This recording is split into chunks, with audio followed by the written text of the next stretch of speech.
اللهم احفظهم باسمك الحفيظ، اللهم اكلأهم بعنايتك يا رحيم،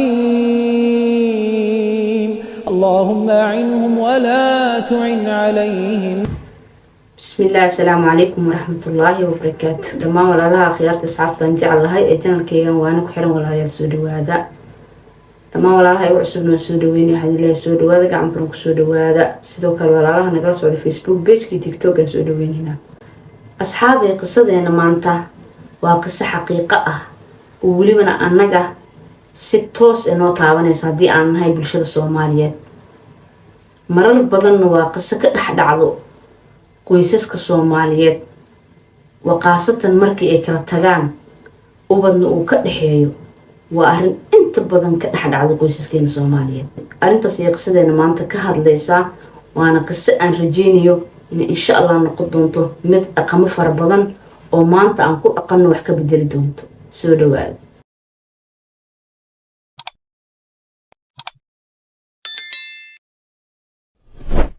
gabadhan waxay tiri waxaan haabay tiri gabar qurux badan haddana wax baratay oo shahaado jaamacadeed haysato. markii aan jaamacadda dhameystay baa waxaa i soo doontay nin ciidanka u shaqeeyo oo ah taliye ciidan.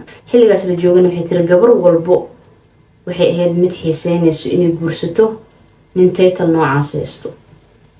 reerkaygii guurkiisa way ogolaadeen oo laguma dhibin waayo waa nin dhaqaale ahaan iska fiican. aniga reerkaygan dhaqaale ahaan waxay ahaan reer iska fiican.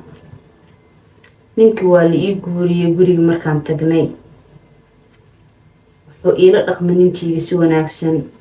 wuxuu ahaa nin kariim ah, nin akhlaaq wanaagsan, nin naxariis badan, nin wax walbo aan uga baahdo aanan ka waayin buu ahaa. waxaan u dhalay bay tiri wiil iyo gabar. ninkii aabahay aniga wuxuu ahaa bay tiri maamulo bangi. taas macnaheedu waxa weeyaan dhaqaale ahaan aabahay waa nin dhaqaalo fiican haysto. ninkii wuxuu lahaa bay tiri dhul yar oo uu ka gatay shaqadiisa lacag uu ka aruursaday. wuxuu damcay inuu dhulkaas uu ka dhiso guri apartment ah oo isdul saaran si uu aniga ubadkiisa birka maalin haddii uu dhinto uu wax hanti ah oo fiican oo la taaban karo uu nooga tago. aabahay buu u tegay wuxuu yidhi maadaama aad tahay maamulo bangi waxaa rabaa inaad deen isiisid oo aan gabadhaada iyo ilmahayga aan mustaqbal ugu sameeyo oo gurigaas u dhiso. odaygan wuxuu yidhi bangiga lacag buu ku dul saaranayaa faa'iido ah, bixinta lacagtaasina kugu dheeraataa dhici karto. waxaan kusoo jeedinayaa buu yidhi inaa aniga hantidayda gaarka ah aan lacagtaas kaa siiyo oodna aniga igu soo celisid. sidiiaa dhacday. taladii wuu ka qaatay, lacagtiin wuu ka qaatay. marka intuusan ka qaadanin ka horba wuxuu yidhi gabadhaada magaceeda aan guriga marka hore ku qoraa, kadibna markii aan lacagtaas dhammeeyo oo aad kugu soo wada wareegta lacagtii oo dhan baan magaceega kusoo bedeli doonaa. sidii la isku afgartay, lacagtina sidii ku qaaday. gurigii wuu dhameeyay bay tiri. wuxuu ka dhisay 5 guri oo isdul saaran. qaybta hoosaan degnay, 4 qayb oo kalena waan kireynay. sidii baana aabahay lacagtiisa mar walba qayb loogu celinayay. lacagta bixinteeda markuu dhameeyay baa waxaa ninkaygu ku dhacay waxa la dhaho shaqo la'aan oo shaqadii baa laga eriyay. markaan wiilkayga wuxuu gaaray jaamacad oo jaamacadda ayuu dhigtay oo uu dhameystay. waxa uuna shaqo ka helay shirkad bitrool. gabadhaydina waxay noqotay gabar waxbarashadii aan ku kari la'nahay, waan isku cadibanahay, mar walba buuqii qaylo guriga taagan yahay ayada daraadeed.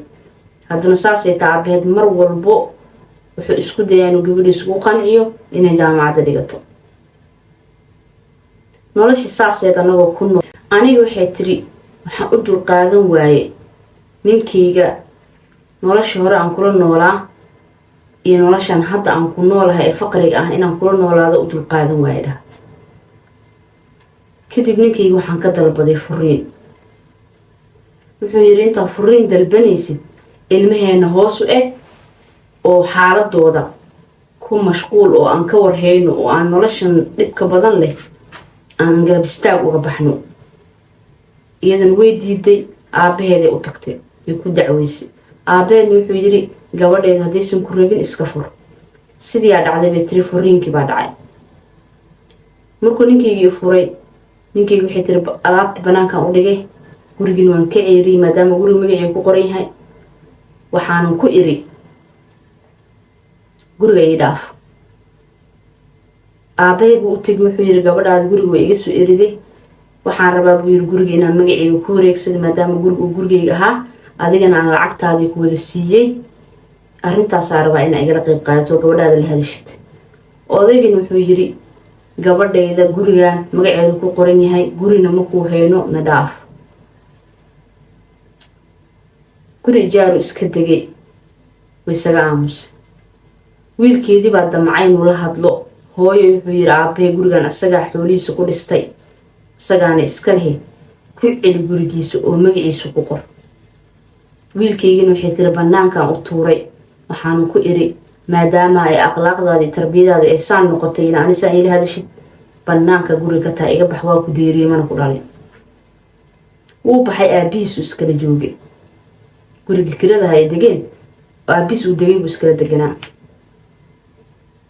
gabadhaydii waxay tiri ana ila joogtay, anigana waxaan ahaabay tiri mid mar walbo aabaheed ku dirto, una sheegtay inuu yahay aabaheed aabo xun, uusan ahayn aabo wanaagsan, uusan xataa u qalminu ayada aabo u noqdo. maalin dambe aabihii gabadhiisii u xiisay, wuxuu damcay inuu gabadhiisii soo arko. wuxuu ugu tegay jaamacadda.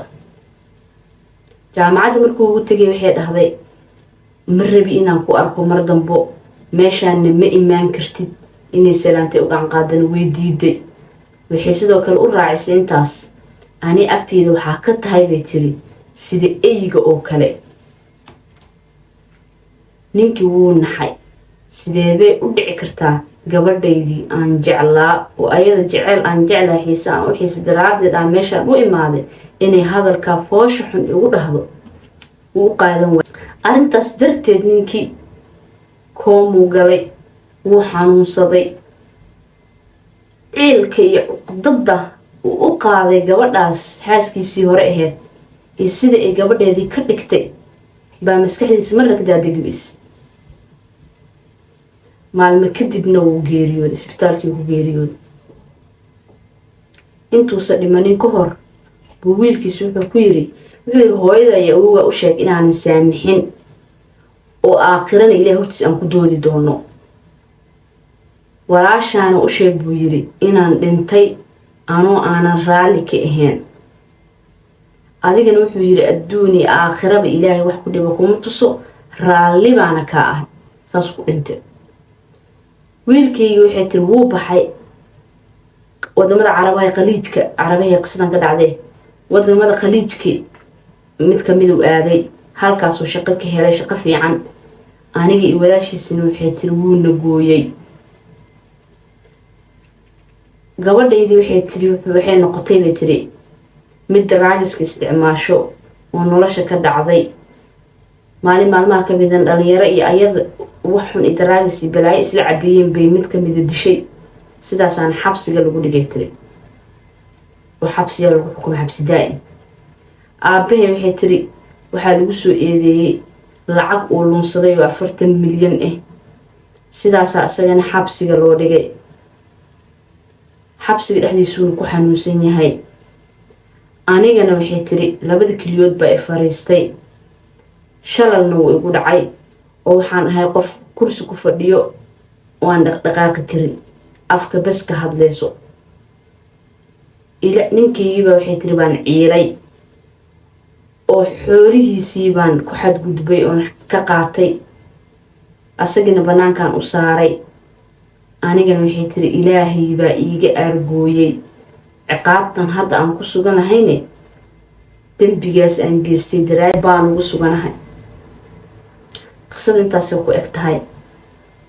waa rajeynaa qisadan inay tahay qiso waaqici ah oo weliba hadda anaga soomaalinahay aada noogu badan oo dad fara badanoo waxaa jiro ama ha ahaadaan niman ama naago markii la kala tago ilmaha in loo adeegsado hubkii laisku weerari lahaa oo ilmahaasi loo adeegsado in waalidkii laga horkeeno hadday gabadhu hayso inay aabayaasha ka horkeento hadduu aabahayn inuu gabadha ka horkeeno taasna waxaan rajeynayaa idinkoo qisadaaneti wax ka faa'iiday inaan iska dayn doono dadka sidaas ku sixbaysan aan ilaah uga cabsan doono ubadka sirarka aan hayno hadda anaga isku xumaanane ama haddii dadku isku xumaadaanne inaan ubadka loo adeegsanin islaax iyo hubkii lagu dagaalami lahaa waa mahadsantihiin waxaa ku mahadsantihiin daawashadiina sida quruxdana noola socotaan insha allah fiideogan fiideo intaan kulmeyna waxaan idinka tegaya wixii salaanta islaamka assalaamu calaykum waraxmatullaahi tacaala wabarakaatu